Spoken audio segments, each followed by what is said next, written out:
Our curriculum development team has produced the suicide awareness and prevention documentary you're about to see. I believe this documentary is important and adequately addresses the topic that is vital to all public safety. As we all know, most suicidal people do not want to harm themselves, and they certainly do not want to commit suicide. Unfortunately, they are in situations where they see no hope and feel no one can help. I hope the documentary you will see shortly will begin the conversation and start to alleviate some of the stigma we associate with stress and depression in public safety. One life lost is too many. In our profession, we must work together and support our brothers and sisters in the public safety community because we are a family. You are there when people call for help, but we need to acknowledge our professions come with side effects. In addition to acknowledging the side effects, public safety professionals must come together and utilize peer support groups continuously. Not just when something significant occurs. Our mental and physical health is vital to get the job done. While you are watching this video, listen to each personal story and use what is important to you. The stories you hear may be similar to your own experiences, or you may not relate to all, and that's okay. But if any time during or after the documentary you feel overwhelmed or experience discomfort, please use the resources for immediate assistance. Most of all, please know that you are not alone. May God bless you and keep you safe. Now, let's start the conversation.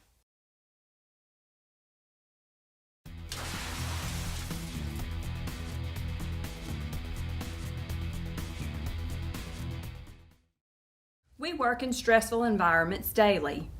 Our positions require long hours, including on-call and overtime, which at times interferes with scheduled off time, holidays, and weekends. The schedule alone is a source of stress for many of us and our families. It's important to understand the different stages of stress your body goes through. The 3 stages are alarm, resistance, and exhaustion. In the alarm stage, your body has an immediate reaction. Common symptoms for this stage are sweating, an increased heart rate, and nervous fidgeting. As your body reacts to stress, these symptoms, or different ones, can increase. This stage is most commonly known as the fight or flight response. Our bodies are trying to decide if we should flee the situation or if we should fight the situation. Adrenaline is rushing through the body. The fear associated with these fight or flight situations becomes encoded in our brains. In the resistance stage, the body is returning to its normal state. You will feel much calmer as the body signals the stress is over. The resistance stage varies for each person. However, repeated exposure to stress may lead the body to exhaustion. In the exhaustion stage, the body signals tiredness and makes you feel drained. The immune system has weakened due to the extended stress. This stage is a signal that the body has handled stress for too long and becomes a chronic issue. Now, let's hear about how stress has affected public safety personnel. You have to make sure from the very beginning you have everything that you need to do your job. And if you don't, that causes stress too. If you've been on called in early or have to stay late, that causes stress for your job. So just like compounded with the fact that you have now phones ringing, people are yelling, they're trying to tell you what to do as you're sitting down and trying to make sure that you're clear about things that you have to know how to do for the next 8 or 12 hours. Bolos and officers and trucks that are down and all those things that are added into just the bare necessity of what you have to do, period, in your job. It just makes it from the very get, as soon as you walk in, a stressful situation. And then you add in being shorthanded. Then you add in somebody else being there for 12 hours and now they're your partner and you have to deal with them being stressed out and tired as well. It just makes it that much harder. I always liked to drink, I always liked to party and drink beer throughout high school and college, and that continued in my law enforcement career. But I never thought that it was anything that was a big deal because I wasn't having any negative consequences like getting in trouble at work or getting in trouble with law enforcement. So I didn't think it was anything but, fun and social. My main concern is when I put on the uniform and I walk out the door, I want y'all to think that I have everything going on in life. And that's what mattered the most to me. On top of the drinking that I was doing, and then all the stress that I had going on in my personal life and my work life, it just made a mess for me when I walked through the doors of my house, and then I was back to reality of who the real Patrick was. I decided that I would just try to, deal with it on my own, and when the wheels started spinning too much in my head, then I just drank. And so the drinking got to be where it went from drinking to party with friends and having fun, that I was drinking to slow the wheels down and not think about things. It's like you have a garbage can and you're constantly putting trash in it. You're constantly putting trash in it. And if you don't eventually empty that garbage can, what's going to happen? Things are going to happen. It's going to be bugs, it's going to be maggots, it's going to be nastiness. Well, that's how stress comes out. It comes out nasty. It can affect your health. It can affect your mood swings. It just can affect a lot of things about you. In public safety, the stages of stress occur frequently. This is known as burnout. Sometimes it can feel like burnout quickly happened, but in reality, it's built up over time. Your body stayed agitated from stressors for so long that it is responding in a different way. Once the body is in the stage of agitation, it is much more likely to be vulnerable to stress. I was in a place where I could do a job well. I was relied on a lot, and I like to say yes. And when you can do that and you like to say yes a lot in that environment, they're going to call you a lot. And dispatch centers are shorthanded, and they rely on other people to kind of cover shifts that they can't. There has to be that minimum standard of care, right? So across the board, phones have to be answered, dispatchers have to be in place. They cannot function unless they have somebody sitting in the seat. And so when you don't have someone sitting in the seat, they rely on other staff members to cover that position. And it's not like another job. It's not like where you can just clock out and go home and de-stress and then come back in the next morning. If that position's not filled, that officer's safety is at risk. That firefighter's safety, that phone is not getting answered, and so it has to be covered. I'm one of those people that when people rely on me to do things, I want to make sure that I'm there to do it. And so weekend after weekend, I had been called in. I was considered a supervisor. And so the weekends are kind of like the supervisor's cover-all. If they don't have someone else that can cover the shift, or they have a refusal of a coverage, they call the supervisor. Well, I sign up for overtime all the time. I'm one of those people, if there's overtime slips, I'm going to sign up for them for my own benefit and for the centers. And so they became to rely on me for that coverage on top of the normal on-call coverage. So now instead of being off every weekend, now I'm only off maybe one weekend a month. Instead of being off 2 days in a row, I may be off 12 to 24 hours straight, or broken up instead of having that 48 hours to decompress. And so it just kept coming over and over again. I'd put in an extra 8 or 12 hours of work, and the next day I would get a phone call. Hey, we're shorthanded, we need somebody to cover XYZ shift. And it happened over and over and over again.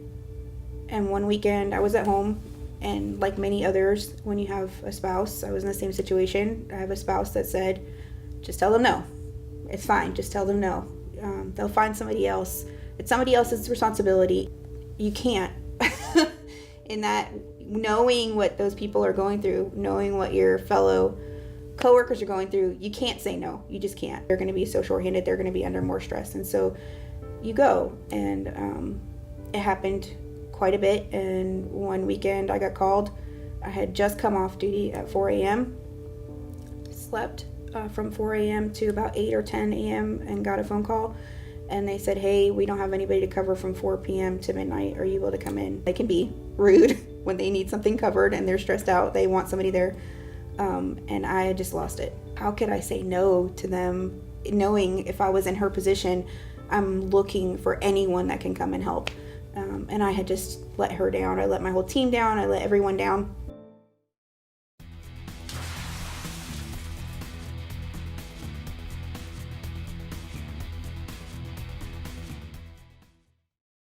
No matter what the public safety discipline, public safety is a stressful job and physically demanding. Eventually, the realization is you might not come home at the end of your shift. Also, you are constantly worried about your public safety family. All of us grieve when there is a line of duty death, no matter your discipline. Unfortunately, line of duty deaths are becoming more prevalent and can cause survivor's guilt for coworkers. We begin to think about the person's accomplishments and legacy. We may experience thoughts about our own lives and mortality. Many are left wondering why they are still alive instead. In some ways, we may feel responsible for the death of the coworker and want to honor their memories.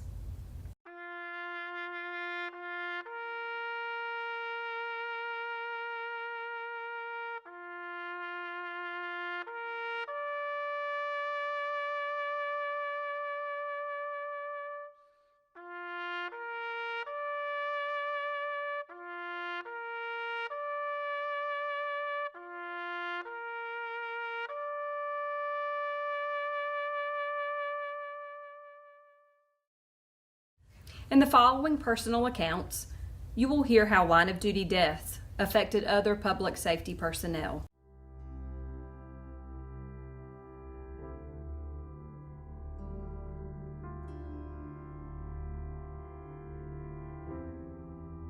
Recently we had an event where we had 2 deputies go on a warrant call. And the person that they were on the warrant call with started to fight with them. They called for backup. So we started a local officer to start as backup for this argument that was occurring on scene of the call. We could hear struggling, and we knew something was wrong. People that normally talk on the radio during these situations were not, and that was a sign for us. We had become used to how we communicate over the radio, and when that communication stops, we know there's a problem. And so we started getting phone calls of shots fired. We started getting phone calls of people in uniform being seen running from the scene, screaming. So we knew something was wrong. And 2 of our deputies were shot multiple times. And the officer that arrived as a backup unit was shot multiple times and killed. This was evil happening for somebody just doing their job, that they got shot and killed. And we didn't understand why, but it's what happened. And we were friends with him. A lot of us in my center grew up with him. He was local. They knew him.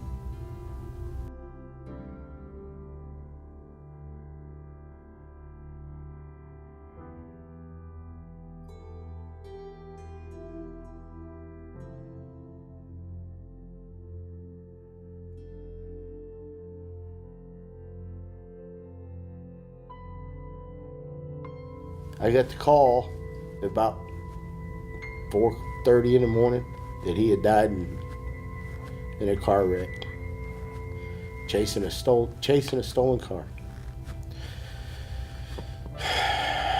And that was hard. For somebody you only know a week, it's hard. He was brand new, right out of the academy, and I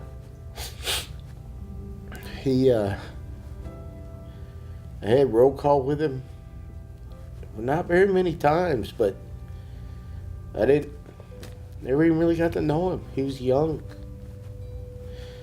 but I had just sent him a text because he hadn't picked something up, his body-worn camera or something. And I said, hey, they've been trying to get a hold of you to get your camera. And he's like, yeah, I know, I've been busy. And this is all by text, back and forth. And I said, okay, just try and get it done. Get it done tomorrow. See Stephanie tomorrow. He's like, I will. I'll see her tomorrow and I'll get it done. I said, okay. Klusman Z. First officer I ever lost under my command.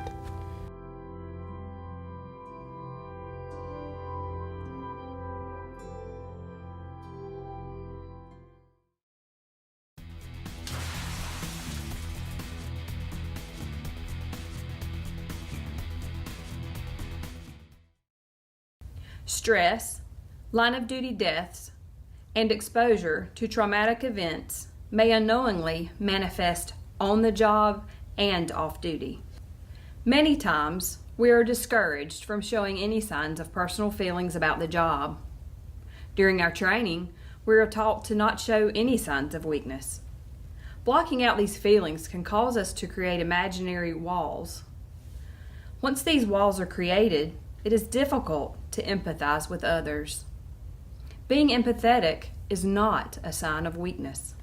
Even though we create imaginary walls, the feelings do not disappear, and many resurface later in the form of stress and depression, PTSD, and sometimes suicide.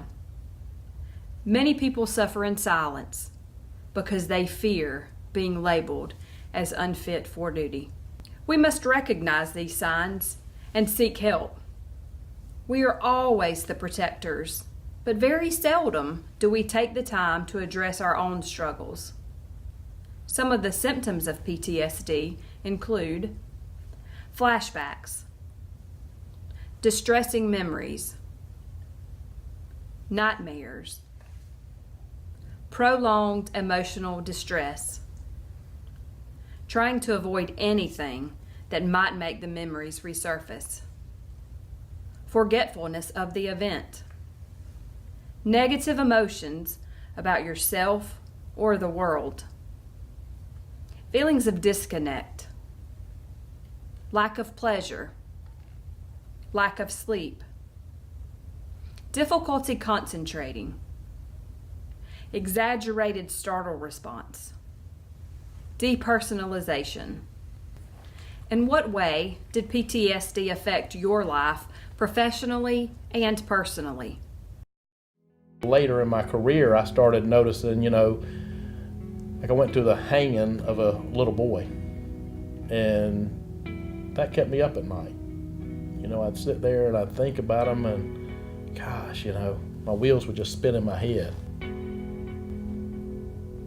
But I wasn't going to talk to anybody because I figured that I would be labeled as weak even if I talked to one of my peers. Oh, well, you can't handle it. Maybe this job's not for you. I became withdrawn with my family, and as time went on, I left one agency and I went into another agency. And that crime was still there. It just seemed like it just got worse. It's just the things that I would see. The trauma to babies, the trauma to victims of domestic violence, just over the years and years. When a mom took the life of her two minor children, and I had to be on that scene for 3 days, having to see that and all of that. So I started noticing that I would become numb to feelings. It really started affecting me in my personal life, and to the point that I was numb. And I had a best friend, and my best friend was Bud Light Platinum. And I would just stay in my pajamas, and I would just sit there.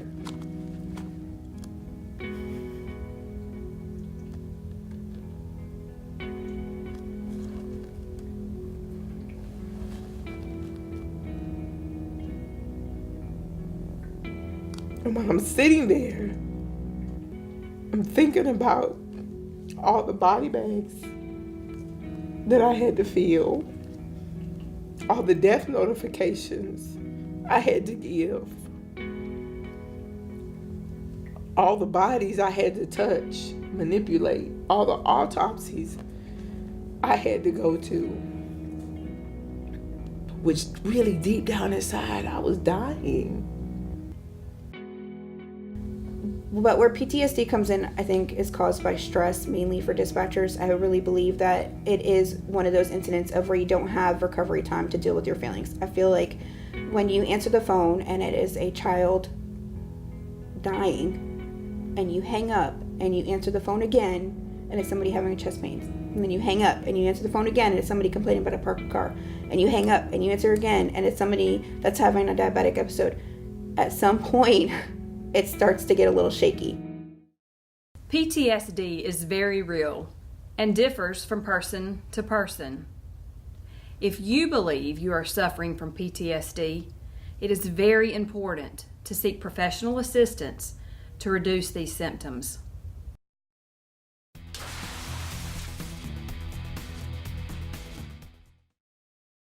If PTSD is left untreated, it may lead to thoughts of suicide. We may experience suicidal thoughts throughout our careers, and these ideations may occur during or after extreme stressful events. When these thoughts occur, we must take them seriously. Usually these thoughts don't go away by themselves. Don't be afraid to ask for help if you are having any thoughts of harming yourself. I'm here to talk today about a buddy of mine, a brother of mine that committed suicide. We first met during recruit school. That's where our friendship grew. We ended up being on the same crew once we got out in the field. He hit it very well. He's always a happy-go-lucky kind of guy, always cheerful, always smiling. He cared so much about helping people. He had a hard time letting go at sometimes. He was a FTA, field training supervisor for our paramedic program. He would spend extra time trying to get guys to where they would do a good job out in the field as a paramedic and even as a firefighter. Sam was my best friend. I worked with him for somewhere between 5 to 7 years. He had a lot of stress when it came to work. He was extremely good at his job. We always told him that. He never wanted to believe it, but he was exceptional. He could have done anything he wanted to in his life. He could have been a doctor, neurosurgeon. He didn't die physically in the line of duty. But he couldn't let any of the stresses let it go. None of us really let go of the stresses, but we try to manage them. But he cared so much about what he did that he remembered it was amazing. He could remember almost any call that he's ever been on. And he had a lot of really bad calls through his career. To the point where he saved I don't know how many lives, but the few that he couldn't, he felt as though he could have done better, and he probably took a lot of that home with him. All the stresses that he carried home from work played directly into the role of his personal life.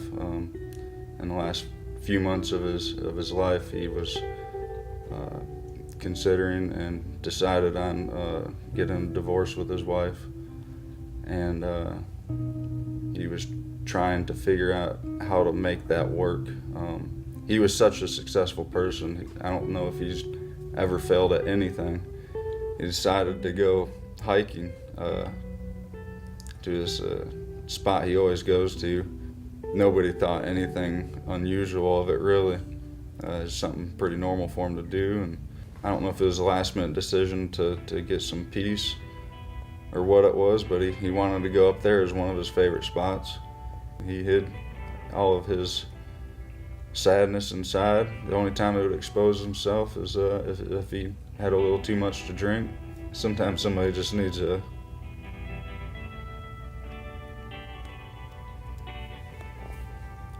friend to be there. I tried to make an arrangement to go fishing with him, and the day after he killed himself was the day we planned a little fishing trip.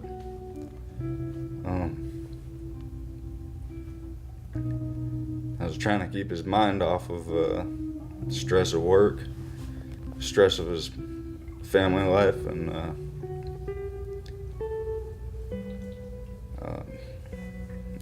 just came a few days too late.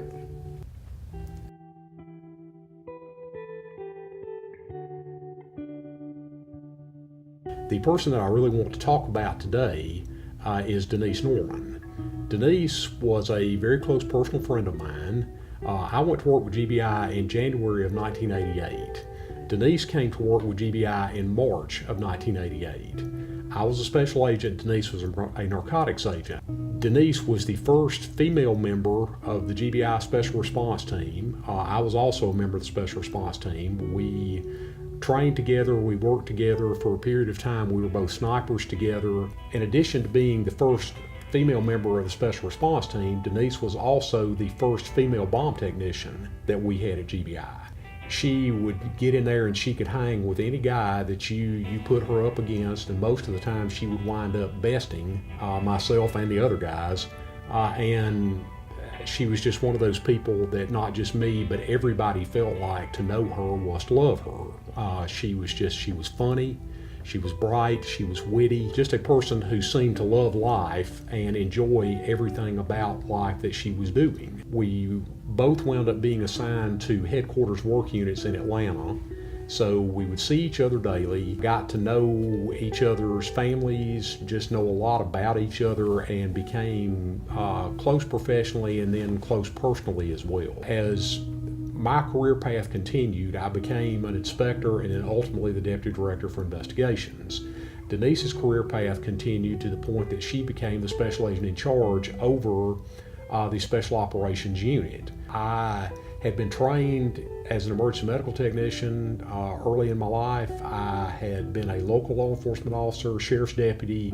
Prior to coming to work for GBI, I'd had a lot of training, or what they call training at that point, over mental health related issues. I never was able to make a connection that Denise was having some type of mental health problem. Everything seemed to be, I hate to use the word normal, but everything seemed to be normal for somebody that was going through home-related problems. And again, I never saw what I now realize are the big warning signs of suicide or anything with her.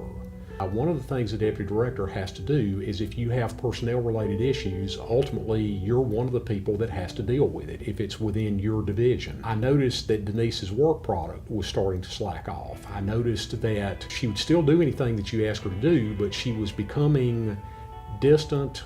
She started to withdraw a little bit from her friendship with me. Denise did not come to work. Her coworkers could not get in touch with her. We had a policy in the GBI that if you weren't off and somebody hadn't heard from you by about mid-morning, then we started trying to make contact with you. They could not make contact, so a couple of her coworkers went to her house. They wound up making entry to her house and they found her inside. She had collapsed due to an overdose of various types of pills and alcohol that she had taken. She was still alive at that point. I was in my office in Atlanta, there at GBI headquarters. I was notified about it. I went first to her house and then to the hospital where she had been taken. They did what they could to stabilize her. Short of a miracle, she was not going to come out of this. Personally, I was certainly feeling her loss. I was trying to deal with that. I've never been a person that really displayed emotion openly, and I saw, by virtue of my position there at GBI, it's like, well, I've got a whole lot of things I need to do right now, and I don't necessarily need to be the person to show emotion. What I would tell anybody out there is that's wrong. You need to go ahead and kind of get it out of yourself.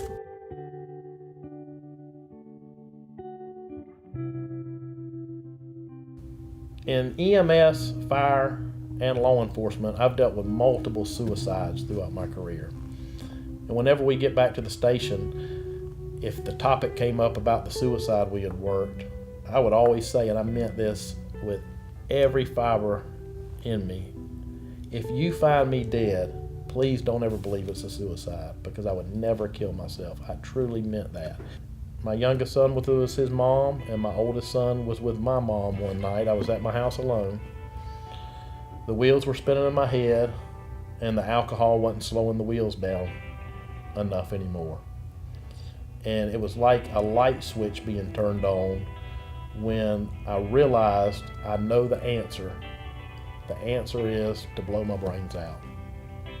And that's totally unlike anything I'd ever thought before. But when I thought it, it made sense to me.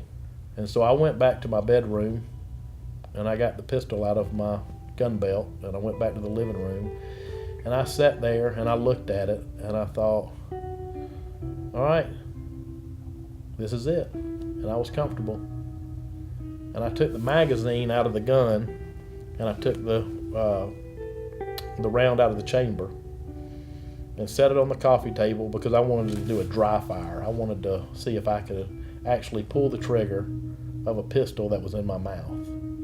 And so I did that, and my intentions that night were to put that magazine back in the gun, chamber around, and shoot myself.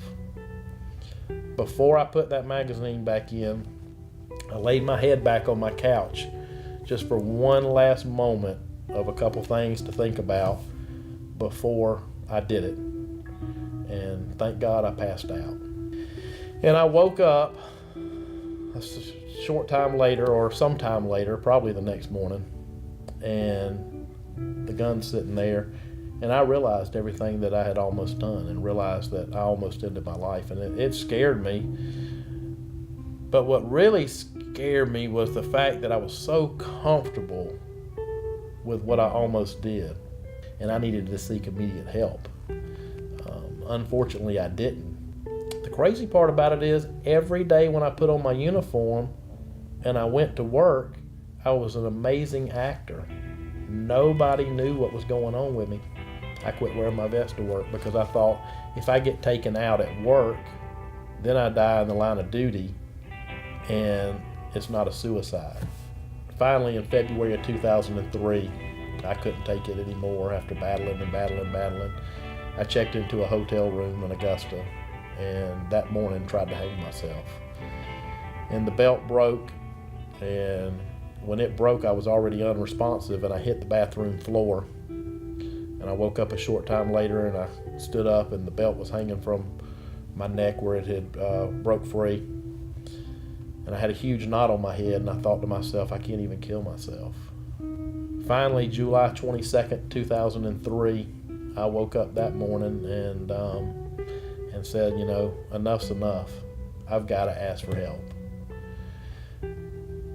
I truly believed that morning when I asked for help that I was going to lose everything, that I would no longer be able to be a law enforcement officer. I would no longer be able to be a firefighter if I wanted to go back and fall back on that, or be an EMT. I figured my first responder days were numbered. Signs of suicide can be witnessed by other people.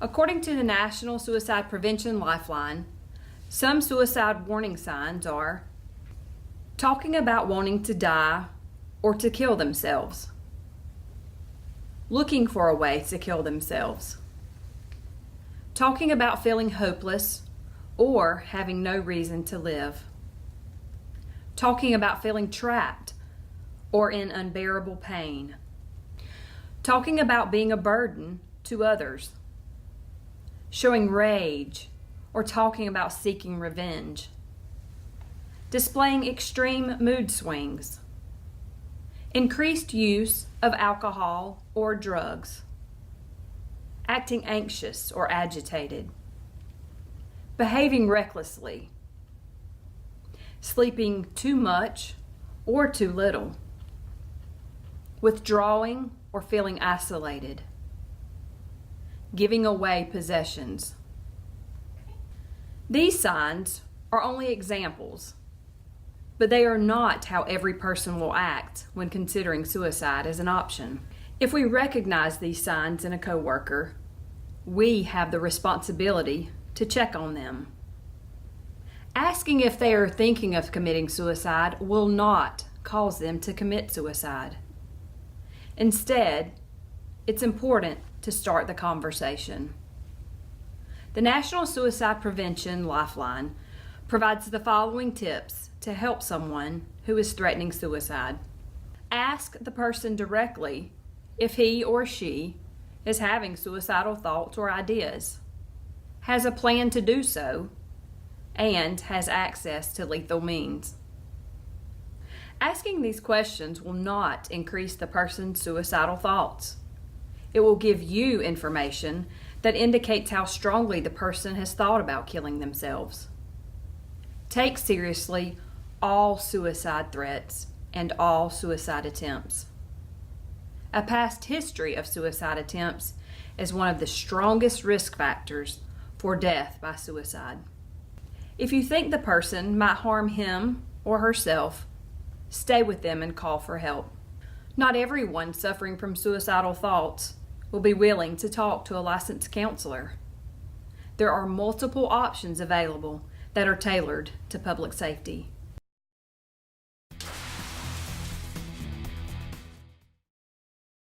Asking for help is not easy.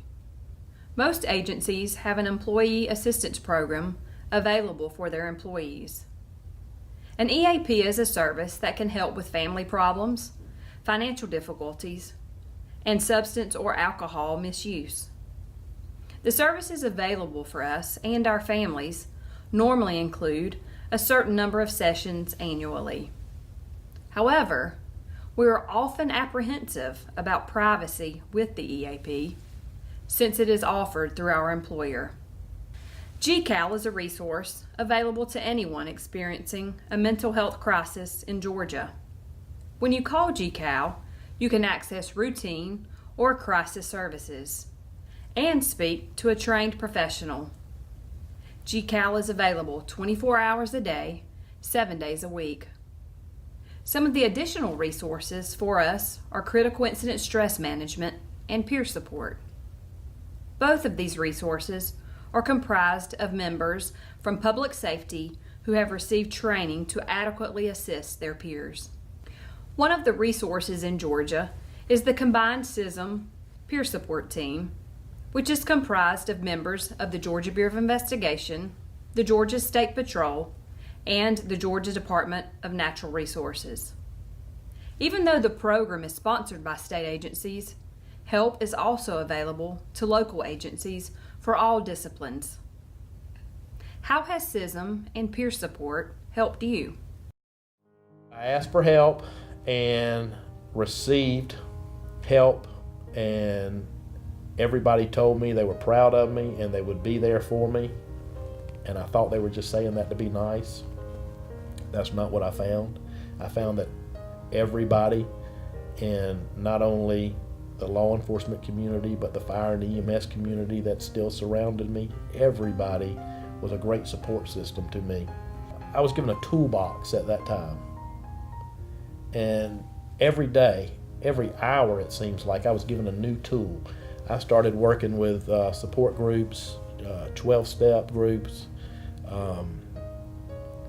mental health, clergy. In 2003, when I was going through all of this, I didn't know anything about peer support. Never even heard that term, peer support. And it wasn't until after I got sober and was what I call my second half of my law enforcement career. I call my drinking half and then my sober half. And it was in my sober half that I was approached about going to a seminar that was going to be the first of its kind in Georgia. Not the first of its kind ever, but in Georgia, called the Post-Critical Incident Seminar. And Captain Andy Carrier with the Georgia State Patrol approached me and asked me about coming to it because of a shooting that I had been involved in. I found out about peer support. And at the same time, Sergeant David James with the Richmond County Sheriff's Office was working with Captain Carrier to bring a peer support team to Richmond County. And they were modeling it after the Georgia State Patrol peer support team. And they came to me and asked me if I would like to be a member of the team. And I was like, absolutely, of course I would. My past history, knowing that I was afraid to turn to somebody, that if we are advertising this, that this is acceptable now. You can turn to somebody, come to somebody and talk to them, especially if you have veterans that are saying it. It's okay to talk about this stuff. I was like, absolutely. I want to be one of those veteran officers that will say, hey, we go through these things. Peer support is the most rewarding thing that I have done in my law enforcement career. I've done SWAT, I've done K9, I've done all the cool things that law enforcement officers tend to talk about and think are cool. Hands down, the coolest thing that I've done is peer support. Our department actually reached out to me and asked if I would be interested in being on our peer support team. I was somewhat hesitant at the time, just because it was the unknown. I didn't really understand or realize what they were wanting or expecting out of me. But I agreed to become a member, and I really never thought that I was bothered by anything that happened in the event. But it wasn't until I actually received some of the training that we're required to go through to become a member that I did actually see, hey, I actually did experience certain common symptoms that most people experience after going through a traumatic event. I'm a firm believer that sometimes just by talking about your experiences can make a huge difference. Sometimes almost immediately you can see the relief from certain people. So I'm very proud to be a member of the peer support team, and it just feels good to be a part of a team that actually can help relieve people that are experiencing certain symptoms. We had immediate help from other dispatchers. They came in off duty in their normal clothes, off shift from shifts that they had just gotten off of 12 hours ago. They came in immediately to help us and stayed as long as we needed to. We got the incident taken care of and everything was fine, and immediately the police department peer support group showed up. It was like, didn't even call them. I had no idea where they were. We weren't even in that thought process yet. It was not even on our radar. We were still in the field of who is hurt, who has died, where do we need help, where's our coverage coming from, where's the news media, do we need another helicopter? And here is this group that showed up, and they were like, we're going to be there. We had been there for them when all their things that had happened. So when it happened during the day, they were there for us. They relieved everyone, came in early to do it. And we all went back as a group. And we shut the door, and they had drinks and they had food in there. And we sat in a circle. And we just cried. Because at some point, you have to just get it out. And to go home with it is not the right way to deal. They don't understand the family aspect of it. They still view it as your job that takes you away from them. And so it was comforting to have that time where we could sit around and cry and let it out and vent and be angry and know that we did the best that we could, and that if someone felt like they didn't, all of us were there to say, you did the best that you could. Additionally, there are peer support hotlines available for us. COPline is available 24 hours a day, 7 days a week. Safe Call Now is also available for all public safety employees and for our families. We can prevent suicide in public safety. Implementing best practices for suicide intervention and prevention is where it starts. All chiefs, directors, and sheriffs have the responsibility of keeping their personnel safe every day, on duty and off duty. The intention of this documentary is to encourage public safety to address these concerns. Mental health resources should be readily available and provided to all personnel. The creation of programs that address stress, PTSD, death of an employee, and prevention strategies will have a positive impact. If you are in a position of authority, whether you are a chief, director, sheriff, or first-line supervisor, your personal view about mental health does affect your employees. There might be times when you may have failed an employee and a life was lost. However, it's important to learn from these mistakes and to become proactive to prevent any future loss of life. Every employee is different, and a one-size-fits-all approach will not work for everyone. The philosophy of pull up your bootstraps and suck it up needs to be abandoned. It only takes one person to start the conversation and affect change. We encourage you to take advantage of the resources introduced throughout this documentary to assist your agency. Professionally, what I would tell anybody that is a chief or a sheriff or a director or in a leadership or a command type position in your agency is have a plan for it. Because don't think it can't happen to you, don't think it can't happen to your agency. Have a plan, know what it is that you're going to do, know that there is certainly there's a difference between a person who is working and either commit suicide in the line of duty, commit suicide while they are employed, versus the officer who is killed in the line of duty.